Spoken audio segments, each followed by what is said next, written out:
Well, hey, thanks for inviting me to be a part of this. I guess you guys know of our firm.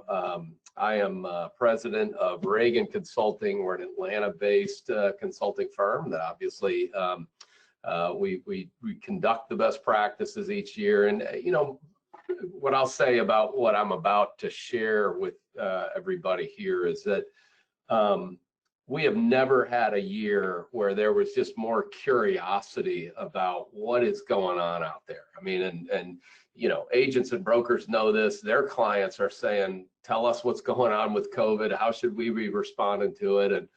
And our clients are agents and brokers, and they're coming to us saying, hey, what's going on with our fellow agents and brokers? What should we be thinking about as we prepare for an uncertain future? Are there key initiatives that folks are engaged in that we should be thinking about? And so we were actually preparing for a session that we were doing a couple weeks ago.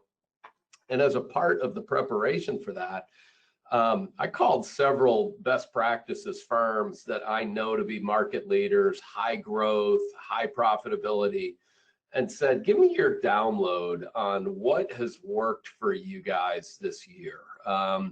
You know, in a marketplace that is as different as any of us have ever imagined we would experience, what are you folks doing to differentiate yourselves and prepare for coming out of this in the best possible shape? And so what I want to share with you, I'll start with just kind of some observations about what's going on in the marketplace and some data about agents and brokers. But I really want to then kind of apply that and talk specifically about what market leaders are doing to make sure that they're positioned properly as we head into the future. That seems to be the universal question that are on the minds of agents and brokers today. So I think, Kevin, where people, if people had questions, there's two ways to deal with questions. One is just to call it out. The other is to go into the chat function and send the question there. Given the weird kind of dynamics of having a bunch of people on a call like this, I might suggest that we try to do the chat function, and certainly I'll keep an eye on that as I go. And if there are questions that are better held to the end, great. But if you have questions or want to make comments along the way, let's try to make this as interactive as we can, recognizing the limitations of this this medium. Okay? Sounds good. All right. So what is going on? Very interesting. At the beginning of this year, if you looked back out at what agents and brokers were thinking, it was kind of like people in the U.S. economy. I mean, the economy was doing really well. We asked in the fourth quarter organic growth and profitability survey that we do. About 200 firms regularly participate, agents and brokers of all sizes. About half of the business insurance top 100 submit their data into this. And so we like to ask, not just like, how have you performed this quarter, but how do you think you'll perform in the coming year? And in the fourth quarter of last year, the highest median projection of all time in our survey, folks were saying they thought that they would grow at 7% for 2020. And then even through the first quarter, the numbers were pretty close to that. We had a 6.6% median organic growth rate in the first quarter. Of course, organic growth is non-acquisition growth. It's the growth that you get off of kind of your existing organization, excluding any effective acquisitions. And it is, by the way, commissions and fees, not total revenue. So contingent income is excluded from an organic growth calculation, so you don't get a lot of whipsaw kind of effect there. And then, of course, Q1 pricing, P&C pricing, commercial pricing was up almost 10%. So you had optimism about the year of 2020 in light of all of these different elements. And then lo and behold, I still remember March 11th. Most people now have kind of distilled March down to a particular moment where they realized we were headed into something that was very different than anything we'd experienced before. I was headed to a meeting in Fort Lauderdale, and saw the market was crashing that day, and landed in Fort Lauderdale, and then had a dinner that night, and the SEC tournament got stopped, and the NBA was canceling games, and that was the day that Tom Hanks and his wife both got COVID. If there was anything that kind of seemed to represent the fact that this thing was really evil, it was the fact that poor Tom Hanks even got it. And so anyway, the world changed really on March 11th, and of course there were plenty of things that led up to that. But with the pandemic, it was not easy to get back to Atlanta, given all that was going on. And you can imagine in Fort Lauderdale, there were cruise ships that were porting, trying to get people off and back, and it was a crazy time. We went out in April. We had clients calling us and saying, "Hey, what are you hearing? What's going on? Where are things headed?" And we said, you know what, we can go out and do a survey of our clients and friends. And so we went out in April and asked firms to do a reforecast based on everything they knew at the time, what they thought 2020 would actually look like. And so and we asked them really kind of 4 questions. 1, what did you expect when the year began? And you can see that's the first column here. That's like January 1, we were thinking we were going to grow at 7.5%. Give us your best case, likely case, and worst case projection of 2020 in light of what you now know, and in light of any forecasting methodology that you've used. And this was the first piece of good news that we got. In fact, we were actually really kind of dumbfounded, because we knew firms that were terrified that they were going to shrink by double digits.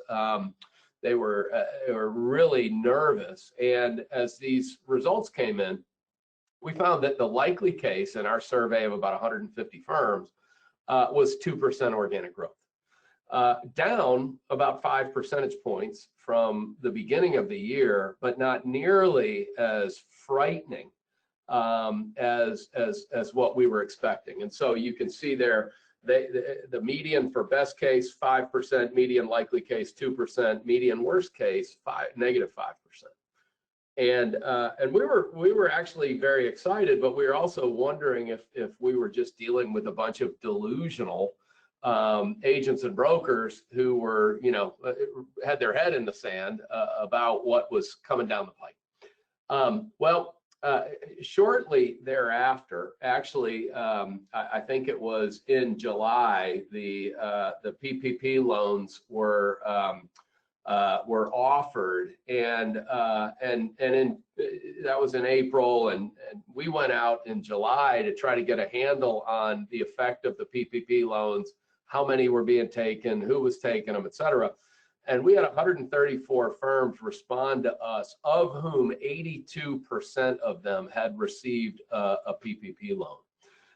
You can see in the upper right of this, kind of the highest number of respondents were agents between 5 and 10 million, but it was almost a perfect kind of bell curve of size. And so agents of all size were taking PPP loans. The amounts received, of course, were tied to basically the size of the firm and the size of the payroll. So you can see that the nearly 50% of the loans were between $350,000 and $1 million. And then we asked firms what they expected in terms of forgiveness, and 90% or so felt like they were confident that they would have forgiveness of between 80 and 100% of that loan. And then there were a few other responses in there. You're probably aware that now, with the kind of political landscape that we've got and all the questions around the necessity of these loans, that there's a lot of confusion and concern about whether or not loans that have been received are A, going to be forgiven if they haven't already, and then B, even if forgiven, are these loans going to be fully retained by those that receive them? And even in the last few days, there's been another kind of another effort, I think, by the SBA to come out and try to inquire as to the necessity of these loans even further, seemingly with an eye toward the potential that firms would have to give back some or all of the loans. So this is an uncertain issue right now. We are advising some firms that are trying to figure out how to deal with their value when they've got a big slug of cash that's come in that might have to be paid back some or all, and it's kind of a mess really from a valuation standpoint. But I think the key takeaway from this is it's still an open issue out there. Most agents and brokers have taken these loans, and very few agents and brokers have had the kind of hardship that certain other industries have had, like hospitality, like travel, some of the others. So the jury's still out on where we go with the PPP loans. Let's look though at what's really happened, and this is maybe the happiest note that I'm gonna provide to you, is that here we are with very fresh data that was released to those that participated in our survey just about a week or so ago. Through the third quarter, the organic growth for the firms in our organic growth and profitability survey is 4.7%. That's the median, meaning half are above 4.7, half are below 4.7. As you can see, that is a better third quarter result than 3 out of the last 5 years. And that's in the midst of a global pandemic. Further, if you look at the turquoise line at the top, the profit margins of agents and brokers are actually the highest level we've ever recorded. Now, they were already inching up in 2019, and then in 2020, with the kind of termination, at least the temporary halting of selling expenses, a lot of firms have found that their profit margins have actually gone up. And so we have this kind of weird situation in our industry where results have been really good. The PPP loans are a question mark, but agents and brokers are once again, as they were in 2008 and 2009, kind of in a position of saying, this industry is really, really unbelievable. There's a lot of industries that are really suffering out there, and the little engine that could of insurance brokerage just seems to keep outperforming most of the rest of the world. We don't ever want to take that for granted, but gosh, what a great result that we have seen year to date for agents and brokers. So very encouraging news.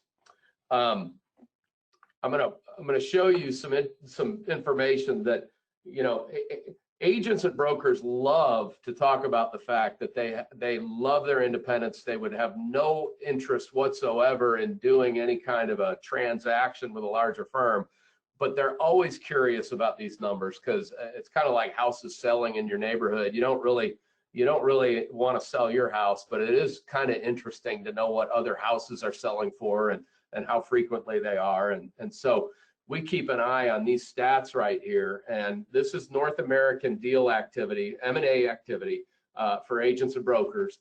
And you can see we set new records in 17, 18, and 19 consecutively, 2019 being for sure the highest number ever recorded in our industry of M&A activity in a single year.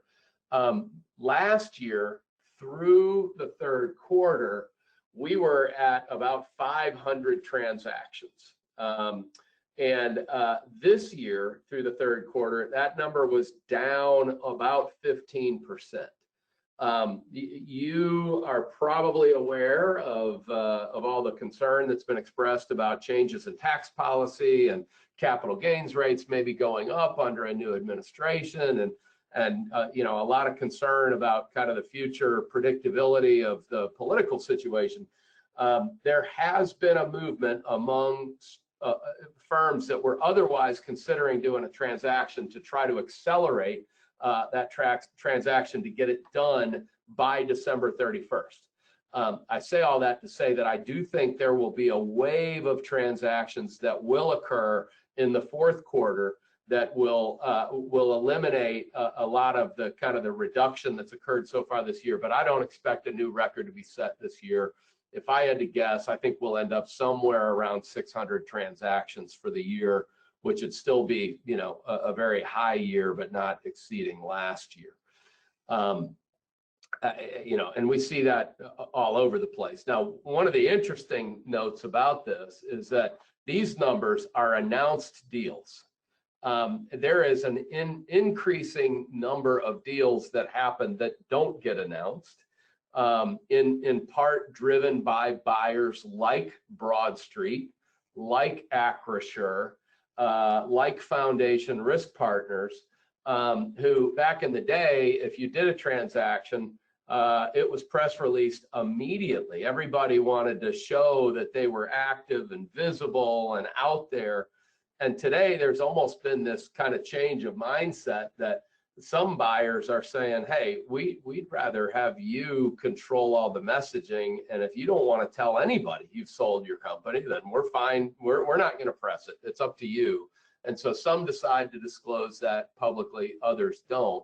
And so I would say there was a larger number of actual kind of stealth agency sales in the last year than we've ever seen. So these numbers actually understate the amount of consolidation that is going on in our industry. And I'm going to talk in a few minutes about who, in my view, is going to really take the brunt of the consolidation in the near future. But these are staggering numbers. They continue to happen at a high rate. And I think that the big issue here is really scale.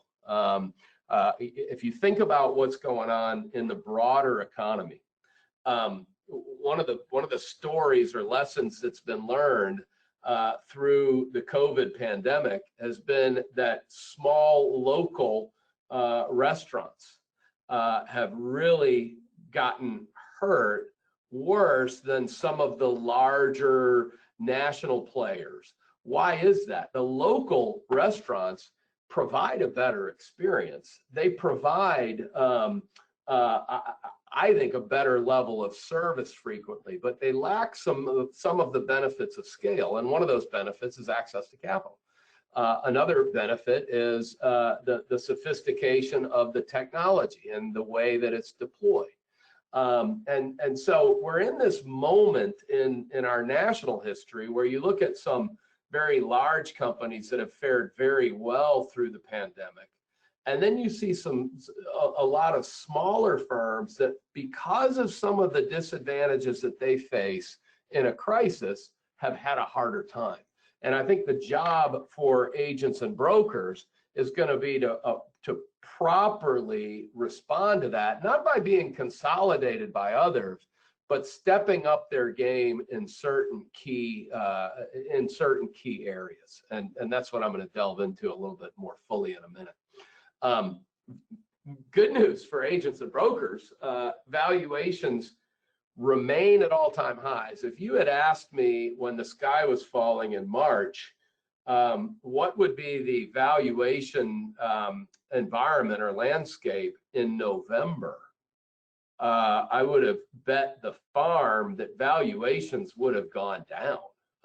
You would just expect that in economic turmoil and perhaps a flood of agencies deciding to sell because they were caught off guard by the pandemic, that you might see a pretty downward move in agency valuations. That has absolutely not been the case. Agency values are at least as strong right now as they were before the pandemic. And you know, like I said about the kind of knowing what's going on with your house value in your neighborhood, whether or not somebody wants to sell, that's generally good news. It's nice to be in an industry where values are high and really bid up by people that have kind of looked at our industry and said there are very few industries that perform as well in in bad economic environments or good economic environments. So it's been very gratifying, I think, to see what's going on out there from a valuation standpoint. Okay.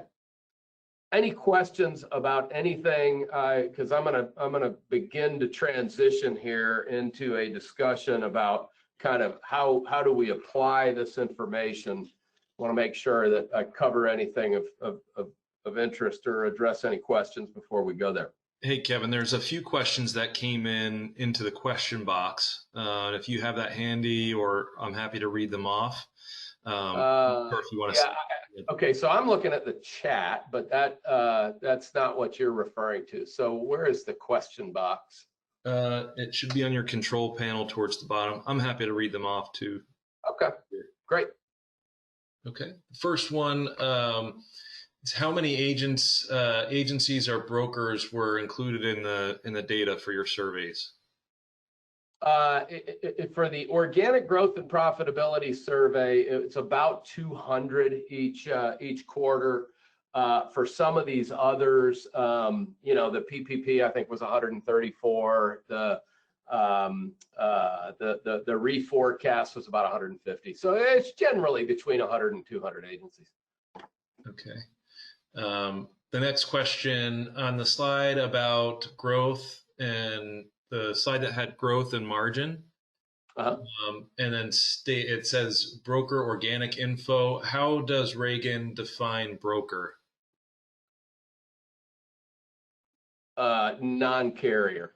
I mean, it includes anybody that is in distribution. There are a few wholesale brokers in there, but it's primarily retail agencies. Okay. Tara. Hey, Kevin. Hey, Kevin. Kevin Stipe. Why you have that slide up? What's a petty strong year? Yeah, you know, that's a great question, Bob. That was actually a Freudian slip. It was supposed to say pretty strong year, and then I realized it said petty, and I actually looked it up on dictionary.com, and it said contemptible insignificance. A little too strong, so probably not ideal, but yeah, that was a good catch there. Comment from one of our Trusted Choice Board members who is our state executive from Kentucky, so an association professional, just comments she would like to see less M&A activity, please. That impacts the association world quite a bit. Comment, not a question. The next question I had was, how are networks or aggregator models impacting, if at all, the M&A activity? Aggregators. I think at some level, aggregators are a help, certainly to help folks remain independent. If you can gain some of the benefits of scale by not having to merge your ownership into a larger company, then I think there's some positives to that. And interestingly, when we were at the Best Practices Symposium back in New Orleans back in January, I was doing a panel, and we had 200 people in the room, and I asked people to vote on their phones to answer the question as to whether or not they were participating in an aggregator. And I had my own number in mind. I figured it would probably be 25 to 30% of the best practices agencies. And the number that went up on the screen was over half.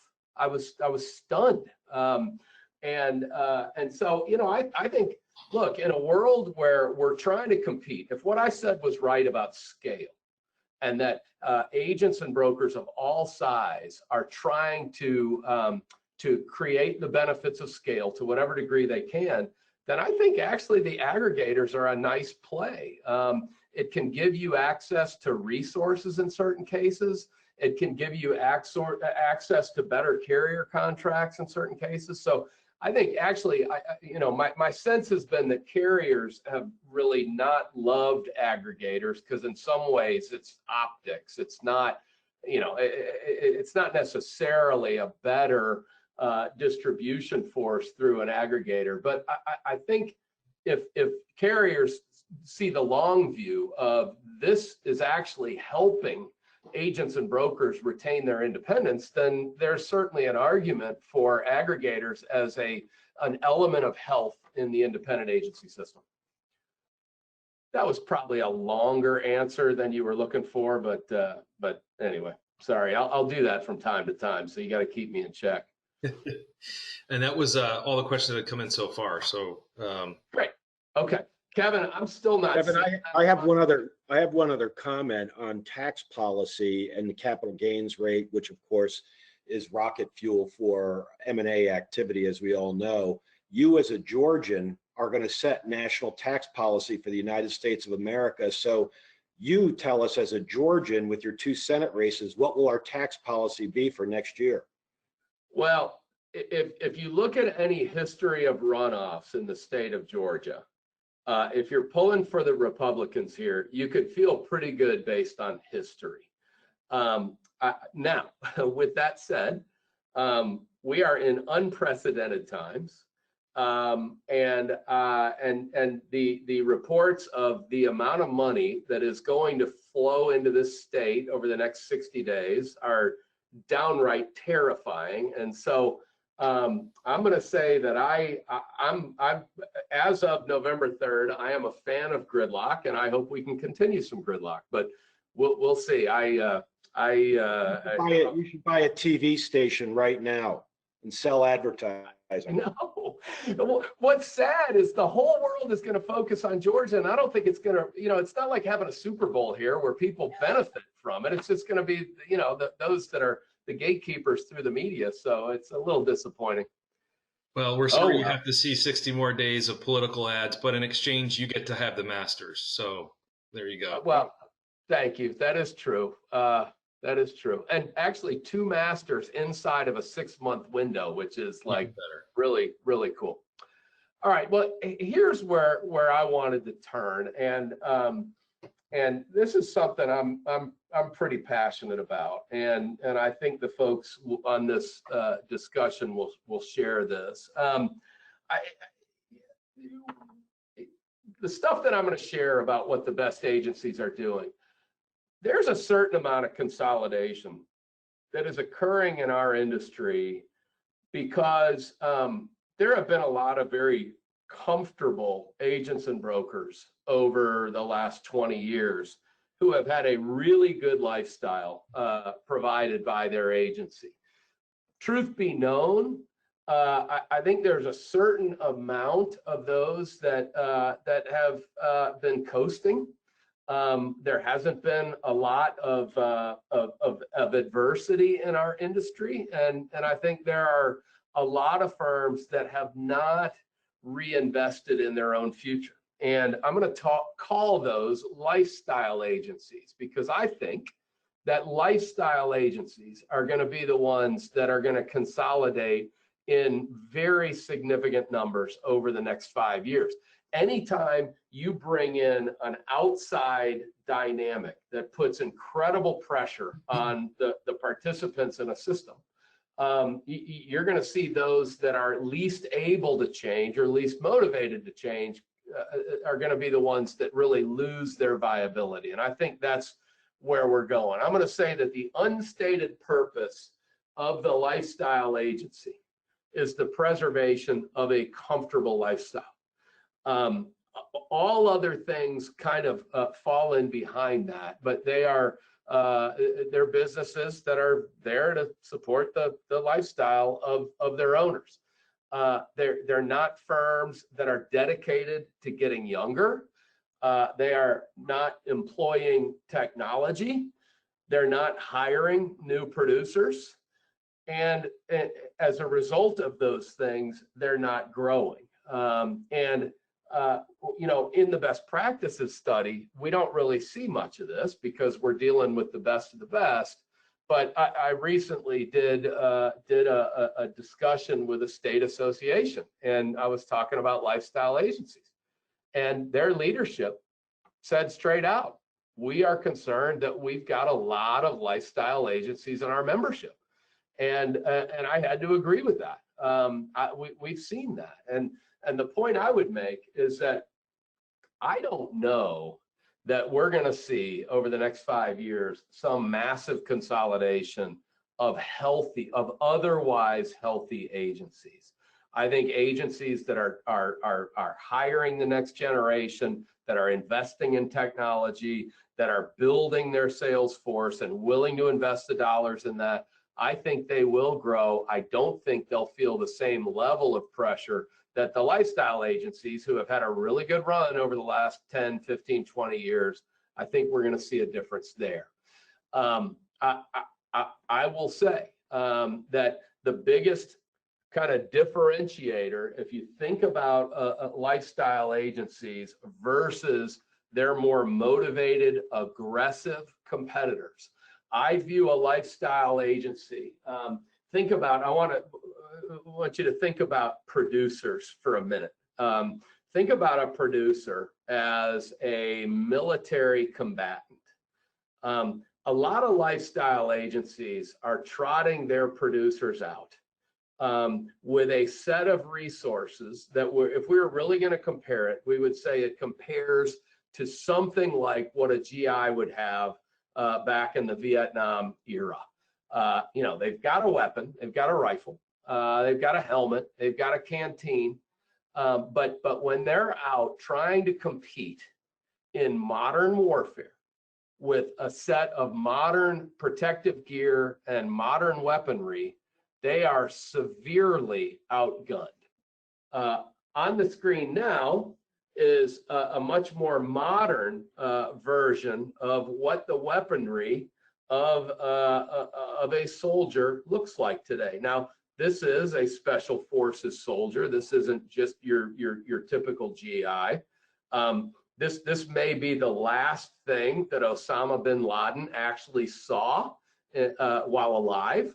But this is somebody that has, if you think about the gear here, you've got a rifle that is, very modern and has everything you'd want to effectively compete. You've got all kinds of data and intelligence coming in through a headset. You've got the ability to see at night. I mean, you've just got a totally different ball game. And I would say that as I look at certain agencies out there, the way that they present themselves to the marketplace, the level of equipping that they have provided to their team members, I would say that they are ill-equipped to be able to compete as we go forward.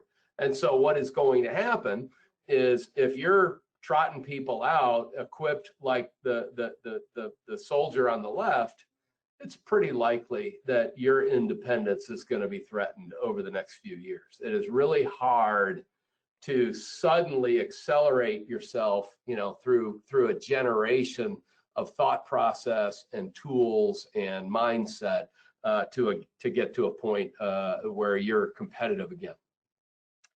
Let me talk about now the things that we see top agencies doing to win during this pandemic. And I think, Kevin, you reached out after you guys had seen a little piece that I'd written about accelerating trends.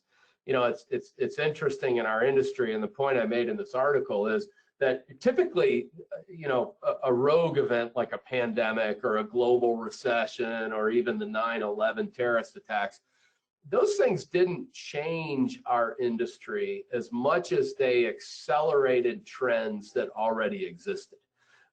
We were already going into a hard market when 9/11 just made it take off like a rocket.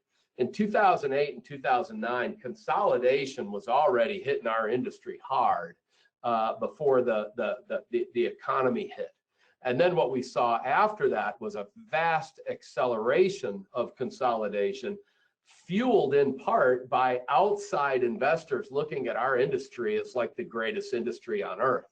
Can you think of an industry where the worst firms in terms of how they serve their clients retain 85% of those clients each year? Go explain those metrics, to a technology provider or a hospitality provider, and their jaws will hit the floor. This is a really, really interesting and fantastic industry.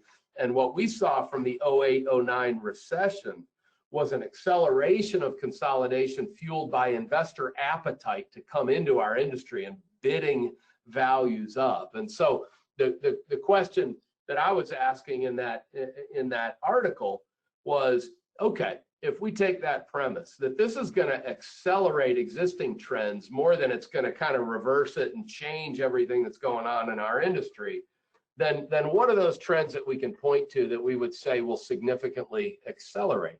And so through interviews with several of our clients and kind of going through the thought process around this, I want to share with you a handful of things that I think really were existing trends already, but we see very specific acceleration of in light of the pandemic.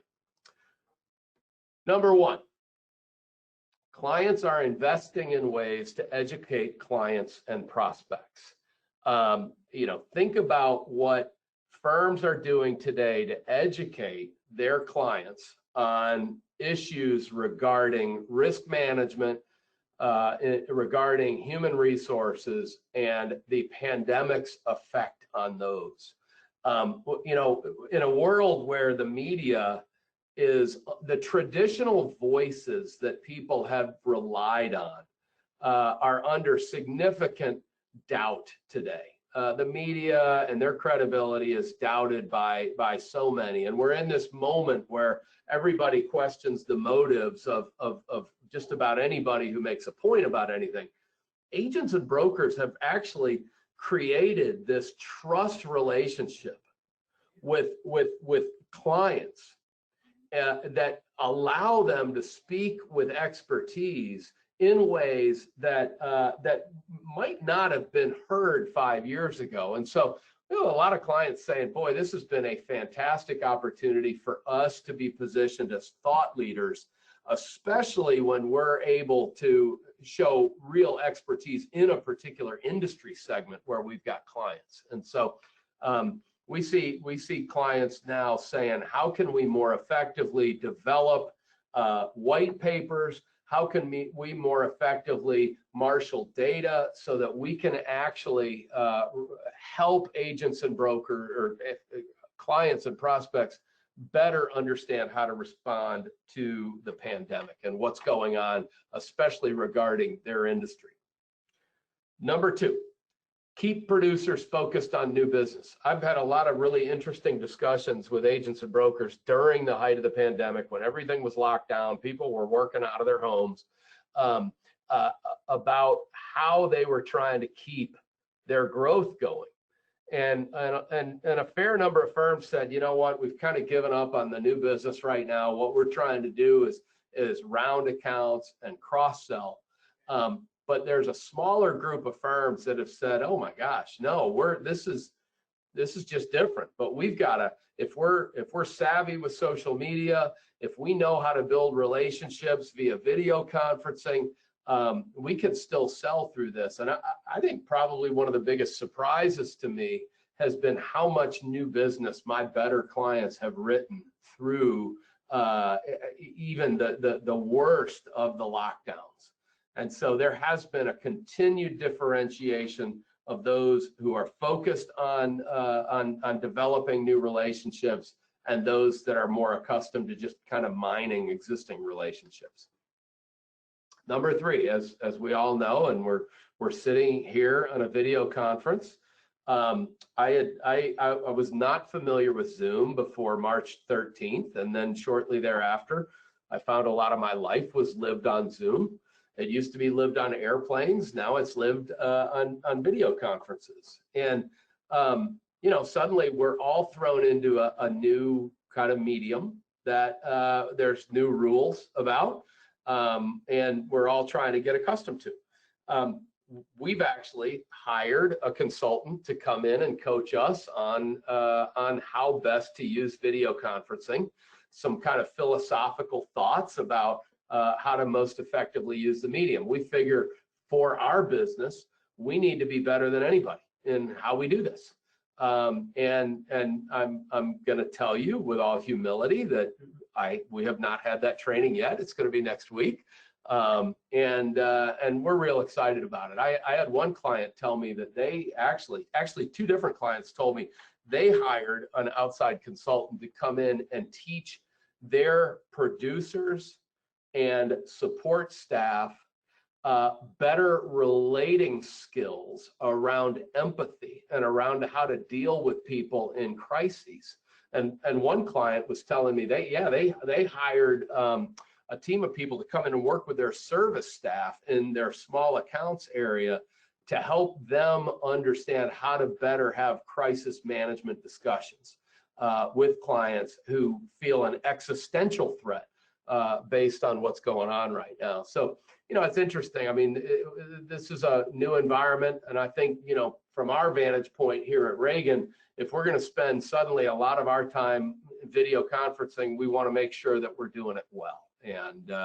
And so we're trying to figure out, I'll tell you, one of the things I've got a fantasy about now is the thought of being able to almost be virtually present in a client's office. I mean, far, far beyond simply video conferencing. How can we create an environment where we can almost teleport ourselves into an office to have an effective discussion with a leadership team of an agency? And that's still in the kind of the draft stages, but it's exciting to think about some of the things that we wouldn't have necessarily even thought were possible 12 months ago. Number 4, invest the extra profit. What do I mean by this? You saw that the profits this year for agents and brokers are up 2 percentage points over what they were 3-4 years ago. If an agency's thought is, gosh, this is a windfall that we're going to distribute to our owners, we can even have a little bit better lifestyle in the middle of this thing, I just don't think that agency is going to be around as an independent entity for long. This is a time where we need to be doubling down on our own independent futures. And therefore, this is a time to really think about how to effectively invest so that when we come out of this thing, you can grow at a higher rate than you otherwise would have.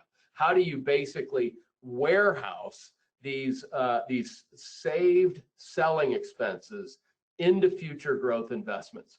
And I'm talking about investing in technology. I'm talking about investing in new producers.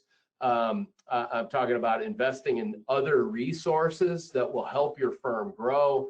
This is a time not to take more out of the business. I think it's time to put more in the business. The 5th point, specialize now more than ever. There's been this great trend towards specialization in our industry for some time. Specialists outgrow generalists very significantly in our industry. Specialization, truth be known, has generally been more effectively accomplished by the big firms who can aggregate more clients together, who have a bigger base of common clients in a particular industry to work from, and who have access to better transportation historically, like being able to fly places. I think we're seeing a great levelizing going on right now, or leveling going on right now in terms of the ability to specialize. With video conferencing, a firm in a small market today can actually reach somebody several states away far more effectively than they ever could have before. And the thought that now you could be a small town specialist that could leverage your expertise across the country, that's really new and different. And so we think this is an opportunity for really firms of all sizes. I was doing a planning session with a firm recently that was in more of a rural market without many flights out of the local airport. I mean, and yet their desire is to be more effective specialists. And I think, frankly, that the whole concept of video conferencing allows them to broaden their reach in ways that they couldn't have dreamed of a year ago. That's the good news. The bad news is for firms like Marsh, Aon, Willis that want to go down market and use their expertise in ways that are far more efficient, they can do that too. I was just with a client this morning who was saying, yeah, we're running into those guys more and more because their down market strategy is more efficient now that they can video conference. So we're going to see video conferencing changing the way that firms specialize. But my encouragement would be, I think you can do this more effectively as a smaller firm now with some of this than ever before. And then finally, over communicate. If you are over communicating today, or you feel like you're beating a dead horse, you're communicating too much, that's probably about right. Why do I say that? Well, when people are scared, they tend to need more affirmation, more information than they do when they're feeling good. Also, we do have a generation right now that for all the virtues and all the other things, the next generation does crave regular feedback. And if you couple kind of the personality of the next generation who loves to be communicated with, and the kind of fear and angst that kind of crosses generational spectrums right now, this is a good time to make sure that you are not under communicating. And my advice would be over communicate. You're probably about right. Let me leave you with a visual, and then I'll be done and can certainly take any questions. And Kevin, there may be one or two or more that have trickled in. But I'll just throw this out. I'm gonna go through one more slide, and then I'll open it up for questions and be happy to answer whatever or respond to whatever. But I think about how our industry is changing, and this is what I want to leave the group with. There's a lot of questions out there about whether or not independent agents and brokers are going to be displaced by technology. Are we going to wake up one day, 3 years from now, 5 years from now, 10 years from now, and find that the agent and broker has been displaced by technology? And I'm gonna argue an answer to that in a moment, and you can probably guess where I'm gonna go. But here's what I'm gonna say, is that I think middle market insurance brokerage. What do I mean by middle market insurance brokerage? I mean any level of insurance brokerage where advice and counsel can be provided in a meaningful way. So this would go fairly low on the account size spectrum. We could debate, how small an account, where that is. But certainly then as we go up vertically, the food chain in terms of account size.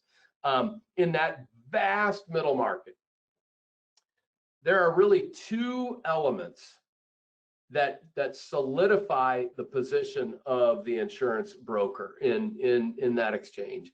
And one element is relationships. The ability for an agent or broker to have a relationship with a client or a prospect is essential. It has been essential. It continues to be essential. A trusted advisor. And then resources. You've got to have a relationship, but you've got to bring resources to the table. What are resources? Well, historically, what were those resources? Claims expertise, loss control. I'm talking 20 years ago. It was a pretty basic set on the P&C side of resources. That's old school. Where is this going?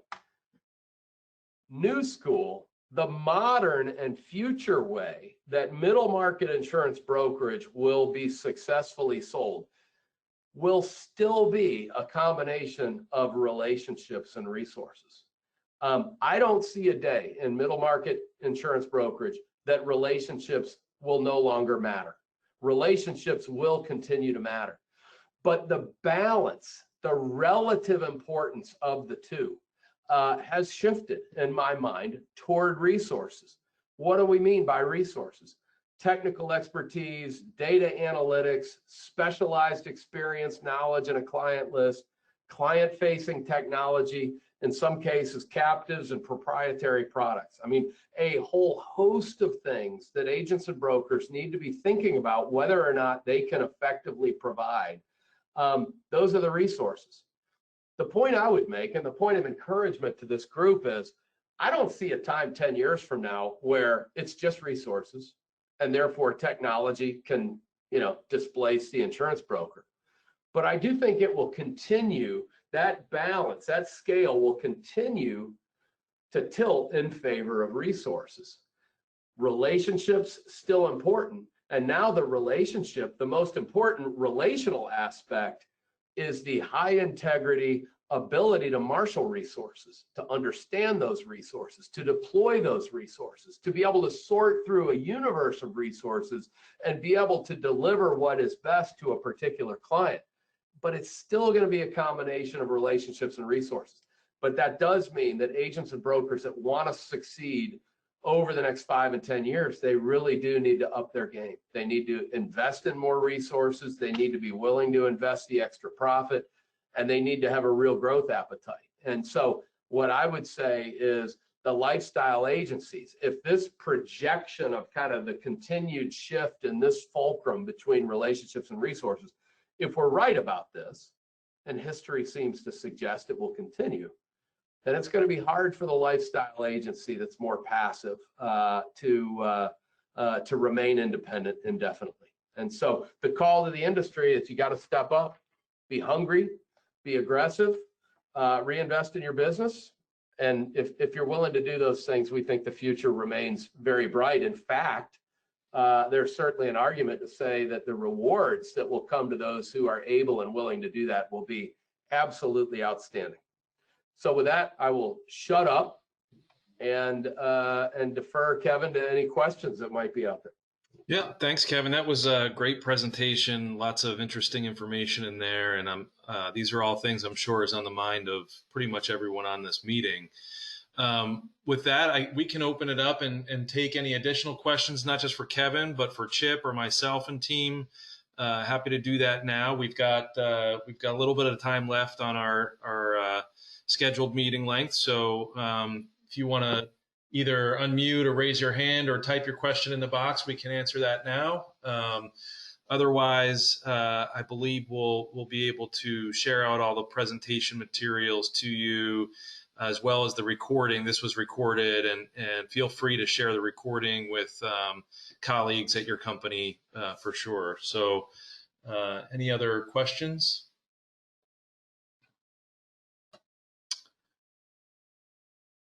Not seeing anyone at this point. Well, Kevin, thank you for your time and for addressing the important issue of the trends that are impacting our industry. I think there's a lot of good information in there, and we appreciate you doing it. And